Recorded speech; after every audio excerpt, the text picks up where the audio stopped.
guys, this is the main street in our city. It is named after our first president, Nursultan Nazarbayev. So when our president resigned, all of the main streets were renamed after his name. And today is the 24th of April. As you can see, this is how our quarantine goes. There are people everywhere. There are cars going on everywhere.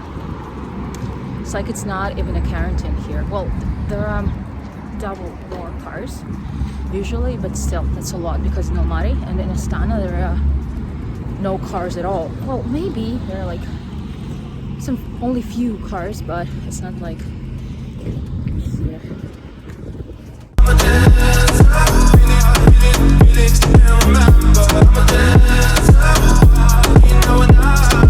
I came to one shop where I want to buy the fruits, and I also will see my cousin. And by the way, see the houses behind me?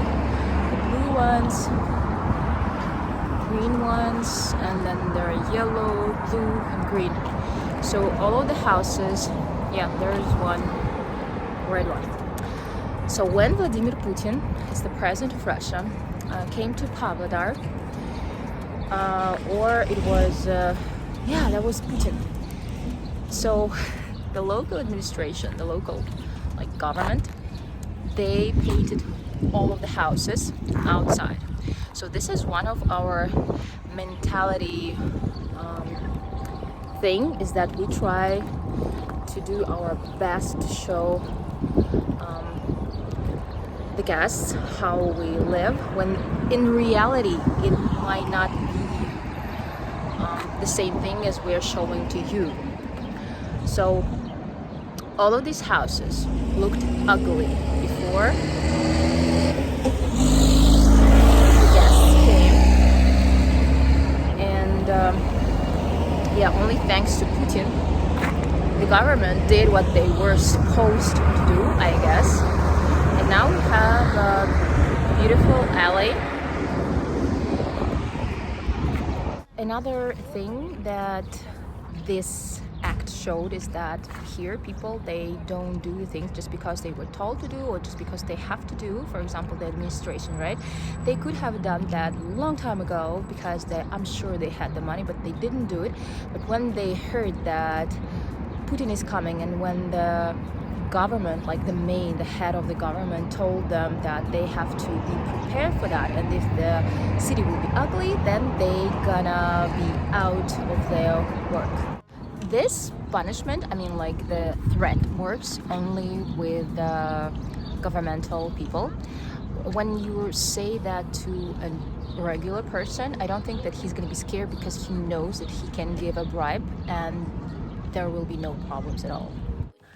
Hi guys, I'm already sitting at home, and before I start answering your questions, I want to ask you one thing. Is the situation the same in your place? Now during the quarantine, as you have seen now, all of the people here in Pavlodar are walking around as if it's just a usual day.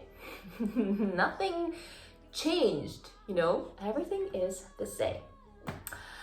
So now let's move on to the questions. The first question I want to answer is if a Kazakh girl, a woman, will be willing to move to a foreign country, or if she marries a foreigner, right?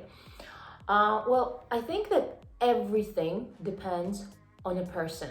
I cannot tell you none of the women will agree, or yes, everyone will agree. Kazakhstan is not, again, I'm repeating it, is not a Muslim country. We don't have any strict rules. Just look at me, all right? I have a décolleté here, and it's open, everything here. I don't have anything on my head, so it's normal. It's open country where a woman can do whatever she wants to. The second question was about the religion, if she will be willing to change her religion from Muslim to Catholic or to any other religion. Here, I think everything is individual.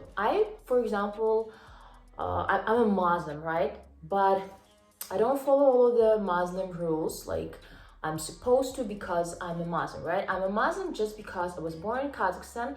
My parents are Kazakh. I just follow just general holidays of the Islam, and that's all.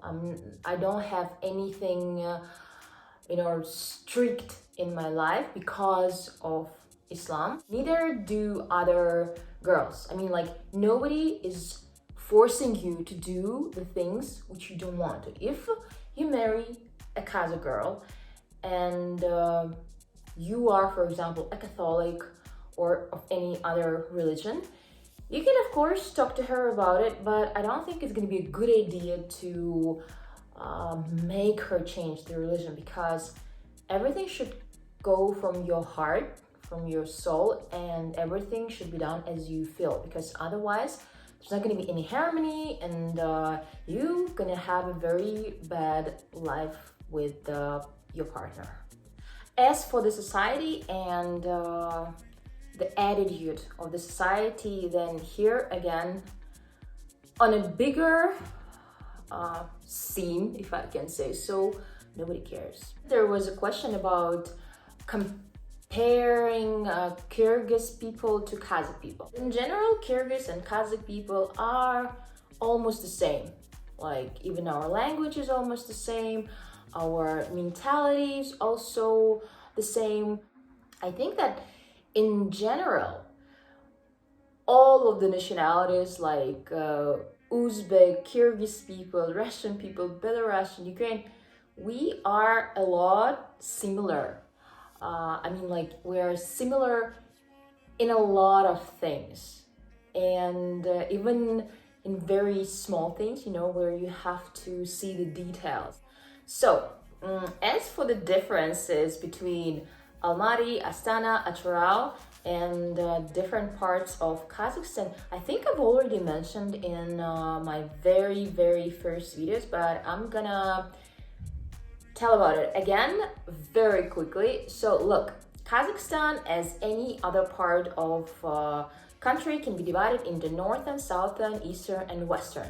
I am from the northern part of Kazakhstan. This city I was born in is very close to the Russian border, so Kazakhs that live in the northern part of Kazakhstan are said to be more Russian. So we do speak in Russian here. Very, very rarely we do speak to each other in Kazakh. Almost none of us speak in Kazakh to each other, like in the shops or in any other places like that.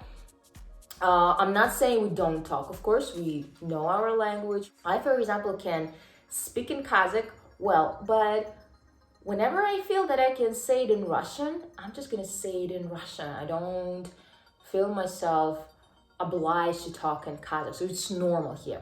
But if you go to the southern part of Kazakhstan, if you go to like really, really tough southern cities like Shymkent, then yes, you're gonna see how people speak there in their language. They also have their own way of saying some words. It's very easy to know where the person is when he starts talking in Kazakh. So we all can like identify where he's from the south or from the north.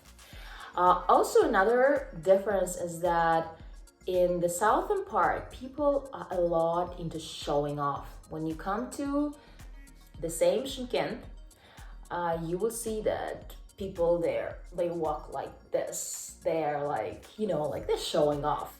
Even if they don't have a Bugatti, this is like a very, very super, they will behave themselves as if they do. In the south, people are very careful with what they say. They may be secretive. They may be saying one thing, but they mean another thing. So it's a kind of difficult. In Pavlodar here, people are very straightforward. For example, if I want to say something to you, I'm gonna say it.